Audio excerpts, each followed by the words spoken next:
할렐루야.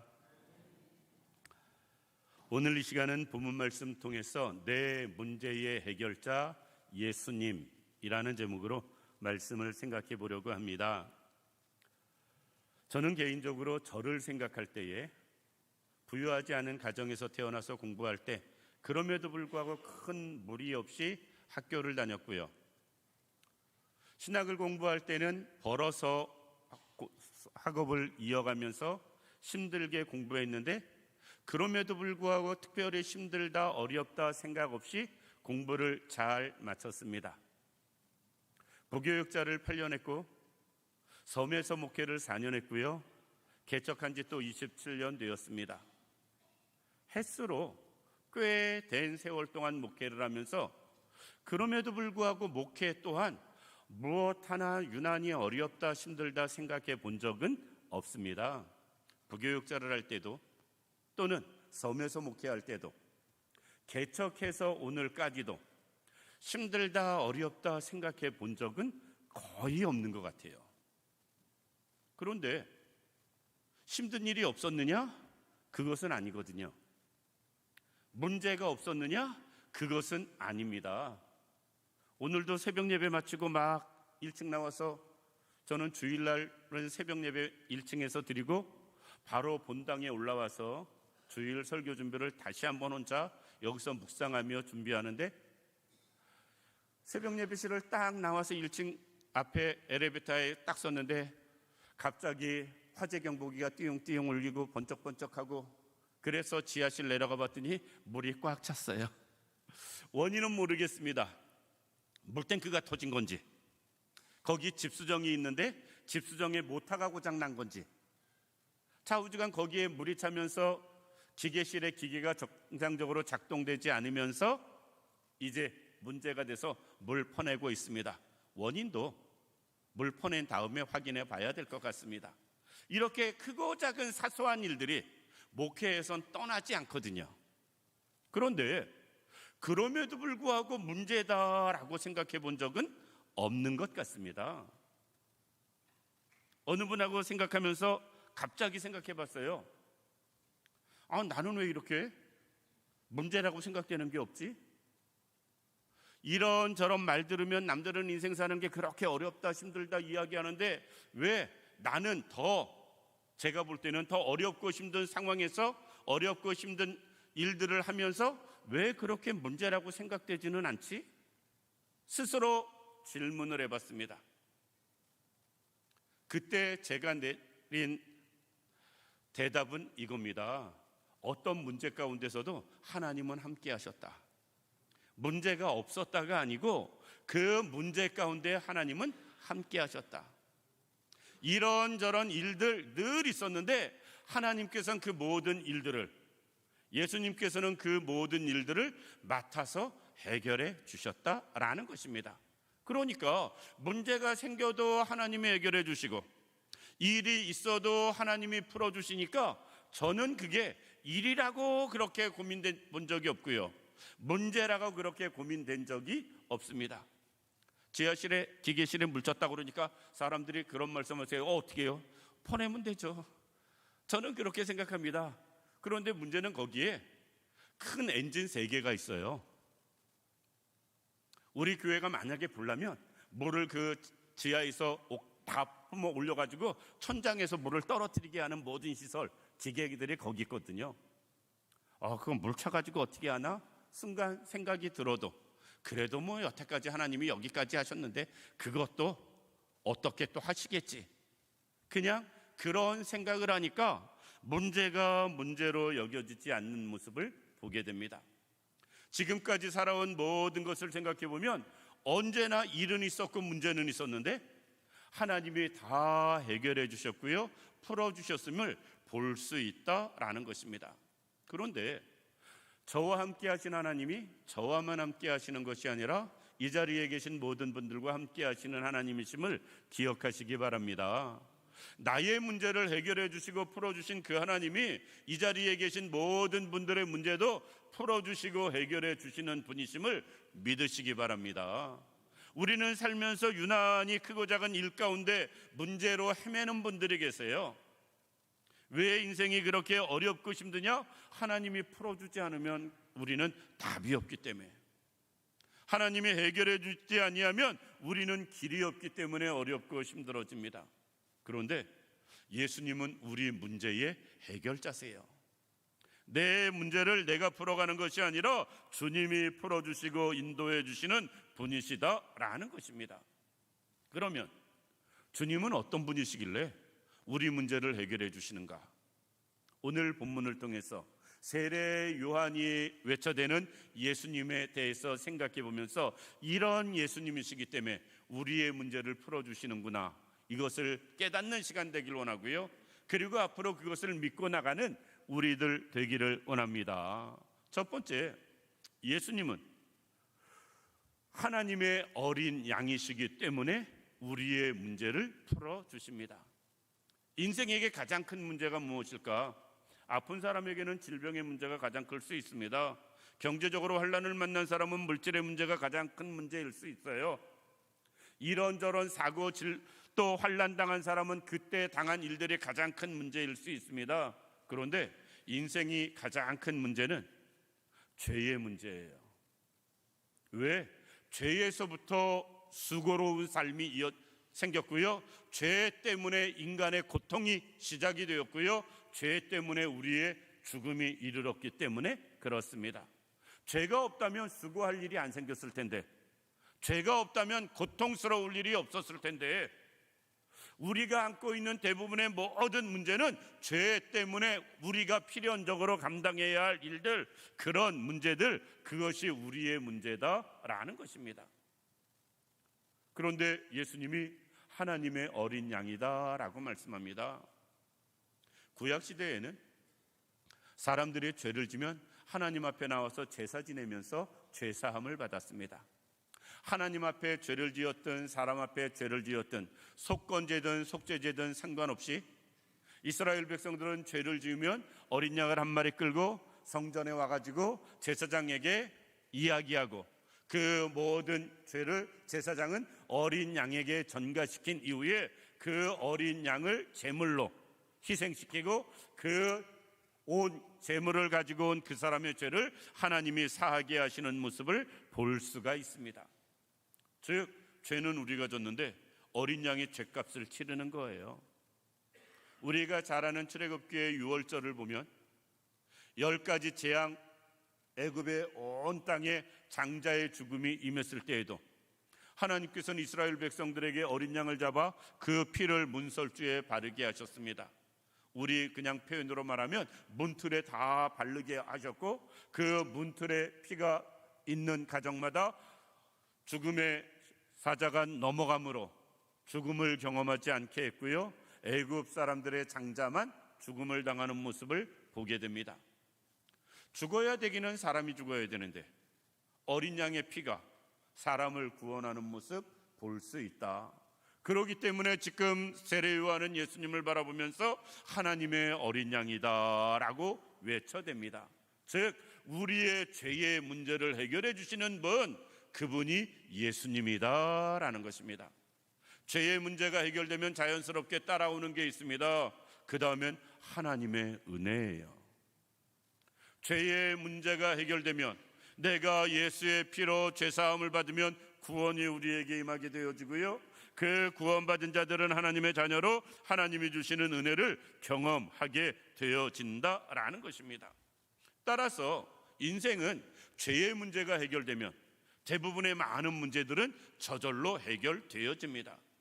죄의 문제가 해결되지 아니하면 우리는 잘못하면 우리의 문제를 끝까지 안고 살아갈 수밖에 없다라는 것입니다. 이 자리에 있는 우리 모든 성도님들, 우리의 죄는 예수 그리스도께서 어린 양이 되셔서 다 맡아주관하셨고요, 그리고 그분이 대속하셨습니다. 십자가의 죽으심으로. 이제는 그것을 온전히 믿는 분들 되기를 원합니다. 그로 인하여 예수를 믿음으로, 그 십자가의 피를 믿음으로 우리가 죄 사함을 받는 분들 되셔서 예수님께서 우리의 죄의 문제를 해결해 주셨음을 우리가 경험할 수 있는 우리들 되기를 원합니다. 사람이 안고 있는 많은 문제는 대부분 다른 데서도 해결할 수 있는 게 많습니다. 몸이 아파요. 병원에서 해결할 수 있습니다. 돈이 없어서 급합니다. 은행이 대출로 해결해 줄 수도 있어요. 그리고 이런저런 일이 있을 때 우리는 주변 사람이 해결해 줄 수도 있습니다. 새벽에 갑자기 물이 지하실에 꽉 찼는데 제가 뭐 했냐면요, 그 시간에 그 새벽에 최재천 집사님한테 전화했어요. 집사님 빨리 오세요. 지하실 기계실에 물 찼으니까 해결할 방법 기계 가지고 빨리 오세요. 그 시간에 바로 나와가지고 설치해가지고 물 빼잖아요. 근데 제가 볼 때 오늘 오후 점심 먹은 다음에까지 빼야 어느 정도 빠지지 않을까 싶습니다. 다른 문제는 사람도 도울 수 있어요. 그런데 죄의 문제는 예수님밖에는 해결해 주실 분이 없다. 그 누구도 우리의 죄의 문제는 해결해 줄 사람이 없습니다. 오직 예수 이외에는 우리의 죄를 해결해 주실 분은 없다. 따라서 내 죄의 문제의 해결자, 그분은 예수님이십니다. 두 번째, 예수님이 왜 우리의 문제의 해결자가 되시느냐? 그분이 곧 하나님이시기 때문에 그렇습니다. 오늘 본문 말씀 보면 세례 요한이 이렇게 외쳐댑니다. 30절 보면 내가 전에 말하기를 내 뒤에 오는 사람이 있는데 나보다 앞선 것은 그가 나보다 먼저 계심이라. 요한이 예수님보다 먼저 이 세상에 태어났어요. 그런데 요한이 이야기합니다. 나보다 먼저 그분이 계셨다. 왜 예수님께서 요한보다 먼저 계실 수 있었느냐? 34절 말씀 보면 이렇게 말씀합니다. 내가 보니 그가 하나님의 아들이심을 증언하였노라. 그분이 하나님의 아들이다. 아주 더 쉽게 이야기하면 그분이 하나님이다 라는 말이거든요. 그런데 유대인들에게는 그렇게 직설적으로 표현할 수가 없었습니다. 왜? 유대인들은 유일신 사상 때문에 신은 하나님 한 분밖에는 없다라고 표현되기 때문에 예수님이 하나님이라고 하면 그건 늘 문제가 되는 발언이었거든요. 예수님께서도 나를 본 자가 아버지를 봤다라고 하니까 문제가 되잖아요. 그들은 이해를 못하니까. 우리는 아주 쉽게 이야기하면 예수님이 하나님의 아들이다라는 것은 예수님이 곧 하나님이시다라는 말씀입니다. 굳이 삼위일체를 말하지 않는다 할지라도 하나님만이 우리의 문제를 해결하실 수 있습니다. 왜? 인생은 하나님에게로부터 시작이 됐기 때문에. 하나님이 우리를 지으신 분이십니다. 우리를 머리부터 발끝까지 우리가 나를 아는 것보다 하나님이 나를 더 정확히 잘 아십니다. 우리는 우리의 앞날을 모릅니다. 그러나 하나님은 우리의 앞길까지도 다 아시는 분이십니다. 그래서 하나님이신 예수님께서는 우리의 문제의 해결자가 되심을 볼 수 있다라는 것입니다. 복음서에 보면 예수님께서 수많은 이적을 행하세요. 예를 들어서 요한복음 2장으로 넘어가면 첫 번째 이적 가나 혼인잔치에서 물을 포도주로 변하게 하는 역사를 행하십니다. 그 역사부터 시작해서 수많은 일들을 행하십니다. 나인성 과부의 아들을 살려준다든지 야이로의 딸을 살려준다든지 중풍병자를 고쳐준다든지 귀신 들린 자를 고쳐준다든지 참 많은 일을 하십니다. 오병이어의 역사를 통해서 역사하시고 바람과 파도도 잔잔하게 만드시는 주님의 역사를 볼 수 있어요. 그런데 어느 것 하나라도 사람이 할 수 있는 일은 없습니다. 그 모든 것들 가운데 예수님이 행하신 이적을 사람이 행할 수 있는 건 아무것도 없다. 반대로 말해서 그 이적을 행하시는 분이 하나님이시다라는 거예요. 예수님이. 그래서 요한복음 20장으로 넘어가면 이렇게 표현하고 있습니다. 성경에 많은 기적이 기록됐는데 요한복음 20장 30절에 이렇게 말씀합니다. 예수께서 제자들 앞에서 이 책에 기록되지 아니한 다른 표적도 많이 행하였다. 예수님은 성경에 기록된 이적 말고도 수많은 이적을 행하셨다라고 말씀하신 다음에 오직 이것을 기록하면 너희로 예수께서 하나님의 아들 그리스도이심을 믿게 하려 함이요 또 너희가 믿고 그 이름을 힘입어 생명을 얻게 하려 함이라 라고 말씀하고 있습니다. 예수님이 이적을 행하신 것, 그것을 기록하신 이유, 예수님이 하나님이신 것을 알게 하려고, 그것을 우리로 하여금 믿게 하려고, 그로 인하여 우리에게 생명을 얻게 하려고, 즉 구원받고 하나님의 자녀로 살아가게 하시려고 주님이 역사하신 것이다 라는 것입니다. 즉 예수님께서는 하나님이시기 때문에 우리의 모든 문제를 해결하실 수 있습니다.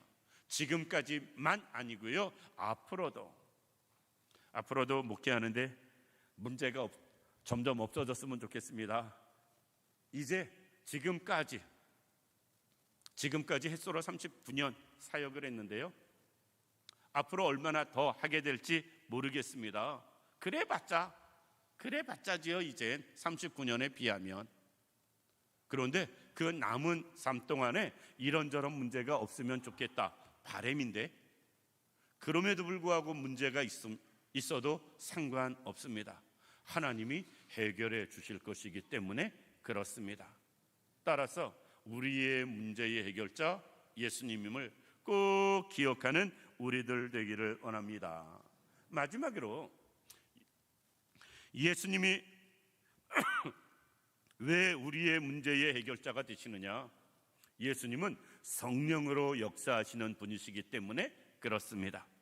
오늘 본문 말씀에 이렇게 말씀합니다. 32절 말씀 보면 요한이 또 증언하여 이르되 내가 봄에 성령이 비둘기같이 하늘로부터 내려와서 그의 위에 머물렀더라. 세례 요한이 예수님에게 세례를 베푸시는데 성령이 하늘로부터 내려와서 예수님 위에 임하였다. 그런데 그분이 무엇이냐? 33절 말씀 보면 나도 그를 알지 못하였으나 나를 보내어 물로 세례를 베풀라 하신 그이가 나에게 말씀하시되 성령이 내려서 누구 위에든지 머무는 것을 보거든 그가 곧 성령으로 세례를 베푸시는 이인 줄 알라 하셨기에, 즉 예수님께서 앞으로 성령으로 세례를 베푸시는 분 되어진다. 요한은 요단강의 물로 세례를 베풀었습니다. 그래서 저도 옛날에 성지순례 갔을 때 오래전에 요단강 물을 한 병 담아왔습니다. 그래서 그 다음 세례식 때는 그 요단강 물로 세례식을 거행한 적이 있습니다. 그런데 그게 무슨 의미가 있겠어요? 성령이 역사하지 않는다면 의미가 없습니다. 우리는 육신의 것으로 하지만 예수님은 성령의 역사로 일을 하시는 분이십니다. 그래서 오늘 본 말씀 33절 말씀 맨 뒤에 보면 그가 곧 성령으로 세례를 베푸시는 이인 줄 알라. 세례만 성령으로 행하시는 분이 아니고요, 그분은 모든 일을 성령의 능력으로 행하시는 분이세요. 우리가 이렇게 성령의 큰 역사 능력을 경험할 수 있다면 얼마나 좋을까 하는 것입니다. 그런데 예수님은 모든 일이 다 성령의 역사로 행하시는 모습 볼 수가 있다라는 것입니다. 요한복음 14장 16절에 내가 아버지께 구하겠으니 그가 또 다른 보혜사를 너희에게 주사, 즉 보혜사 성령님을 이야기하는데 그 성령님이 예수님과 늘 함께 하셨고 예수님이 하나님 앞에 간구하며 기도하며 제자들에게도 그 성령이 임하는 모습을 볼 수가 있다라는 것입니다. 예수님에게만 성령으로 역사하시는 것이 아닙니다. 예수님께서 제자들에게도 그 성령으로 역사할 능력을 주세요. 제자들에게만 성령의 능력으로 살게 하시는 분이 아니십니다. 오늘날 우리에게도 보혜사 성령을 허락하셔서 지금도 그 성령을 통하여서 역사하시는 주님이십니다. 그렇기 때문에 주님은 내 인생의 많은 모든 문제들, 그 문제를 해결해 주시는 분이시다라는 것입니다. 어렵고 힘들 때 사람 보지 마시기 바랍니다. 왜? 사람은요 절대 주님처럼 문제를 해결해 주지 않아요. 가끔 길거리를 가다 보면 돈 받아드립니다라는 스티커가 보일 때가 있어요. 못 받은 돈 받아드립니다라는 현수막도 볼 때가 있습니다. 그런데 거기 그 밑에 보면 이렇게 써 있는 걸 본 적이 있습니다. 허가업체, 정식 등록업체. 그러니까 불법업체가 아니라 허가받은 정식업체다.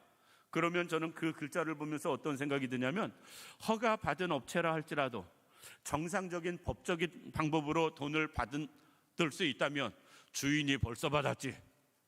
그렇죠? 꿔준 사람이 벌써 받았죠. 정상적인 방법으로 받을 수 있다면. 정상적인 방법으로 안 주니까 못 받았죠.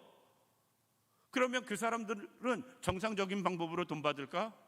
아닐 것 같습니다. 그렇게 해서 돈 받을 것 같으면 걱정도 안 하지요. 그러나 하나님의 역사는 다릅니다. 하나님이 문제를 해결해주고 풀어주시는 것은요, 절대 문제가 되지 않습니다. 내가 억지로 푸는 문제들이 문제가 되지, 하나님이 해결해 주시는 문제는 결국 은혜로 이어집니다. 이 자리에 있는 우리 모든 성도님들, 정말 우리의 삶이 은혜로워지기를 원한다면, 정말 내 문제를 하나님께서 해결해 주시기를 원한다면, 먼저 죄의 문제부터 해결하는 분들이 되기를 원합니다. 그리고 그 예수님이 하나님이심을 온전히 믿으시기 바랍니다. 그리고 그 예수님께서 성령님을 통해서 지금도 일하심을 의지하시기 바랍니다. 그렇다면 그분은 지금도 나에게 찾아오셔서 역사하시고 문제를 해결해 주신다라는 것입니다. 나의 문제를 해결해 주신 그 주님께서 우리 모든 성도님들과 함께 하시며 문제도 해결해 주시는 그런 은혜가 있기를 주님의 이름으로 축원합니다. 기도드리겠습니다.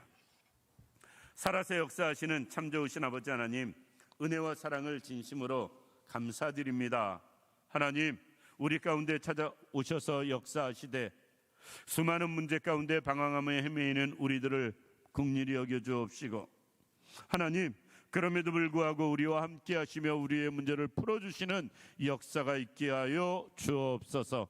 죄의 문제가 해결되게 하시고 예수님의 하나님이심을 온전히 믿고 따르게 하여 주옵시며, 지금도 성령 통해서 역사하시는 그 하나님의 역사를 온전히 순종하며 나가는 저희들 되어서 하나님께서, 예수님께서, 성령님께서 우리의 문제의 해결자 되어주시는 은혜가 있게 하여 주옵소서.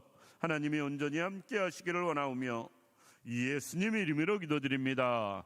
아멘.